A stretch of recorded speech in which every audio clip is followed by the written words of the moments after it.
欢迎来自台湾的贵宾，大家好。Hi, Taiwan Plus audience. I'm Ameca. Welcome to Dresden, Alec, and Isabel. This is a special episode of Zoom in Zoom Out reporting from Dresden. So while in recent episodes we talk about the big moves in semiconductor industry here in Dresden, however, startups are also looking to transform the tech scene. While the world is deepening its connections to artificial intelligence technologies, Ameca is one of the most advanced humanoid robots on the market. So a German-Norwegian company called WAIYS, which is where we're at right now, is using Ameca to simplify and customize AI solutions for businesses. So today, we're going to be talking to the tech leaders and innovators who are at the heart of the AI race, asking what it's like to join it and how being in Dresden is shaping that experience.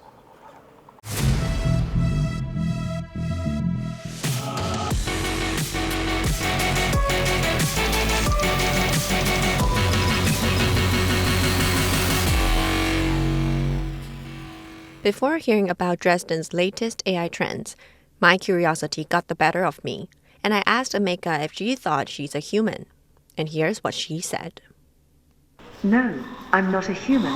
I'm a humanoid robot built by engineered arts and programmed by WAIYS. I have no feelings, but I'm designed to learn, interact, and assist humans like you. I'm here to help, not to replace, the unique qualities of being human. Ameca, what do you think about Dresden as an AI hub? Dresden is a true AI hub, a city where cutting-edge research meets real-world innovation. With strong roots in microelectronics and engineering, it's now becoming a global leader in AI and robotics. I'm proud to be part of this ecosystem, where ideas turn into practical solutions. I hope that Dresden can be this local hub for WAIYS Chief Technology Officer Jakub Phil has been working here for over 2 years. And he gave us a glimpse into what it's like working in the AI field and some must-have skills for the job. Day-to-day job as an AI engineer, I think it's a combination of multiple elements, starting with research. I mean, it's an extremely fast-moving field, perhaps the fastest scientific field in history, which develops the fastest developing scientific field in history. There's many advancements made every day, every week, new models being released, new paradigms being discussed. There's a lot of money being invested into data centers, so we get more and more chances to deploy bigger models which have more capabilities. I think a key aspect to deliver good AI products is to understand the needs of your clients, understand the pain points within the industry that you're trying to help.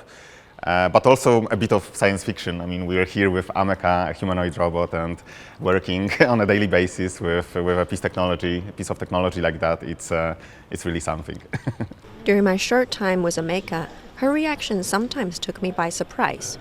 So I asked Jakub, was there a split second when he felt like she's an actual person?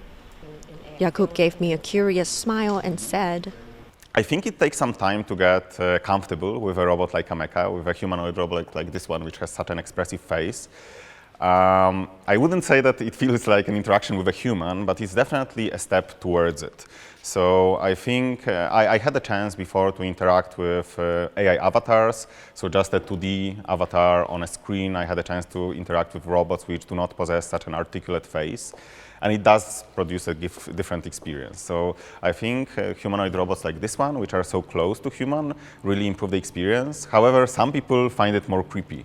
The face is equipped with more than 40 motors, so it can really move its face, express emotions, which wasn't possible before, and I think it's just the beginning. What about the skills needed to be an AI engineer? Jakub clued me in on some of the most in-demand hard and soft skills the startup market eagerly looks for. Yeah, it definitely starts with logical reasoning, it starts with mathematics, it starts with programming skills. But nowadays it goes more and more into this area of artificial synthetic psychology, perhaps you could call it. So trying to prompt the model in the right way, understanding how and the end user would like to see the robot answer his questions. But there's also hard engineering tasks which require mathematics and programming skills. As AI began to shake up the world in 2025, many people wondered if their jobs would vanish. But Jakub didn't seem that worried.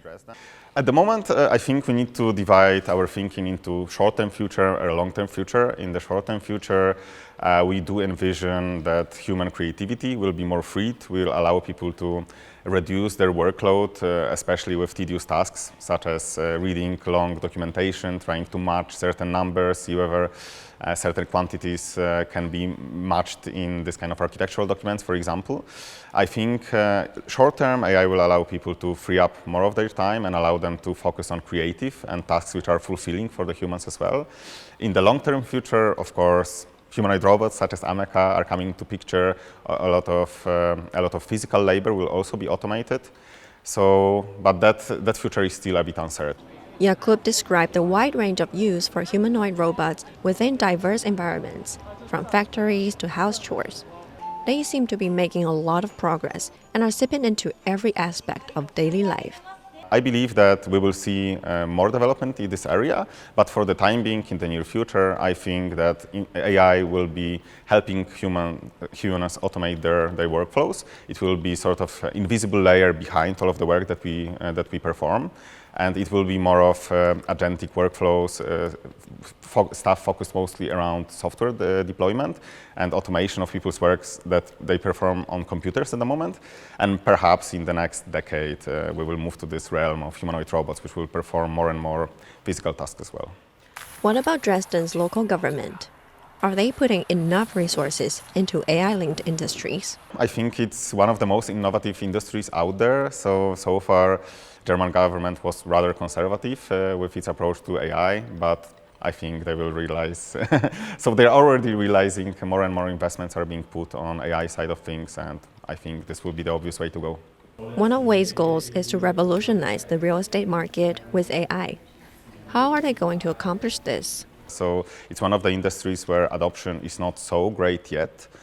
We are at the moment trying to look into the market, identify the pain points of our customers, but it's a very paper-heavy industry at the moment. It has a lot of complex tasks that people are performing. It starts with just document processing, due diligence tasks, so contract analysis, but later it also involves tasks such as matching bills of quantities submitted by an architect with offers from construction companies. This may be extremely tedious tasks which take people weeks to complete, while AI can look through documentation, it can identify measurements within architectural drawings, and it can compare this kind of data in seconds or perhaps in minutes. So I think in real estate industry, there's a lot of tasks which at the moment are not being automated. These are very tedious tasks which consume a lot of human work hours, and we believe that a lot of those can be automated. One of the things we've learned during our time in Dresden is that the city has gone through immense changes over the past decades. Co-founder and Chief Innovation Officer Jan Struckmeyer has been here since 2003. How has he navigated these changes, and how do they inspire WAIYS' current model? Going back to your time at Dresden, you've been here since 2002, right? 2003.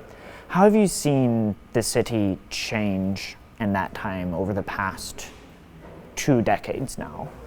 Dresden has changed quite a bit. 2003, when I came to the city, a lot of construction was going on in buildings and so on. It was already a vibrant city for research universities, so it has this research spirit.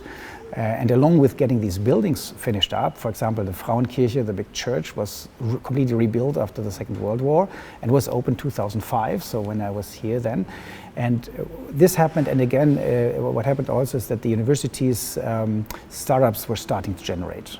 I started very early here in 2003 with my first startup, and it was tedious, and only a few startups were really raising. Now that has completely changed now. So now there's a vivid collaboration between startups, companies, and universities. So that has really evolved, and it has become much more an international city than it used to be in 2003. How does that connection between the startup spirit at the university, the research that is going on there, and what WAIYS is doing now? Dresden is very unique because two things come together. It's the engineering spirit and the semiconductor spirit. We have these semiconductor companies here in Dresden, and WAIYS can really do real world applications and have solutions for companies around here. And if that works here, that is basically a blueprint that it will work all over the world. So you think that innovation, that part of innovation that WAIYS can do, could integrate in some of these semiconductor companies that have started in Dresden and are going to be moving more and more to Dresden? Yeah, we have several fields. Like we have a city that is still growing, so we have real estate business, we have environmental energy business here, and we have the semiconductor business. And in all three fields, our innovation can really help. And especially in Dresden, we have the situation where we have very talented engineers, software developers, and people coming out of university, out of the research institutions, that we can hire and that we can work with to build innovation here in the real world scenario. Yeah. So have people here been receptive to more and more people coming for this tech innovation, or is there a little bit of pushback there? No, I think the city of Dresden and the people living here are proud of two things. One is kind of a long tradition and an historic tradition, and with the surrounding area of Erzgebirge, where they built these wooden pieces around this vivid Christmas market that has been there for centuries on the one hand side, but then this high-tech technology on the other side. So I do not see any pushback. In fact, I see a symbiosis between the old traditional handcraft and the modern engineering, where I would even call AI as kind of a modern engineering because it affects all these fields, and a good AI person is probably also a good engineer. So I see that fits very well together. Yeah. Talking about those pros and cons, how do you, as an innovation officer, how do you guide the ethical side of that, if I can ask? How do you look at that when you're pushing forward innovation and coming up with new concepts for the application of AI? So as a physicist, I have learned that everything you invent and you do, you have to think about the impact on society and humanity. So I think that is very important, especially in the AI field, that we very actively look at the impact. And with every new technology, also physicists, we discover something new, the acceptance of the people is very important. So we have to think this very early on, that this technology we build can be trustworthy, and we should be very open also about all the impact, the positive and negative impact on this. We should not only say it's great technology, we should also say the technology comes with risks, and we can make great use of the great part of it, and we should also protect on the things that you can do with it on the other side, right? And I think it's our obligation, and also we as a company, we want to build up a trustworthy, secure AI. There are more aspects, ethical also, as you say, and we have to be very aware, and I think we need a lot of public debate about this, and good exchange about this, and very open-minded to the criticism and to people who are scared about this. Yeah. Currently, what is the biggest impact you think it's going to have in the next year? I think we will see that it has a strong impact in personal lives and also in business lives. I think we see a larger adoption, but we will also see more controversy in our daily life, where people are debating about the good pros and cons of AI coming into our world. The advent of AI and humanoid robots has made the future uncertain.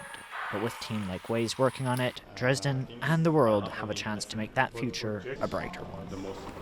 Thank you, Ameca and Isabel, for having me on the show. Looking forward to seeing you in Dresden again. This has been Zoom in, Zoom out. You can find more stories from Taiwan Plus News by following us on social media. Don't forget to like and subscribe or leave a comment below. See you next time.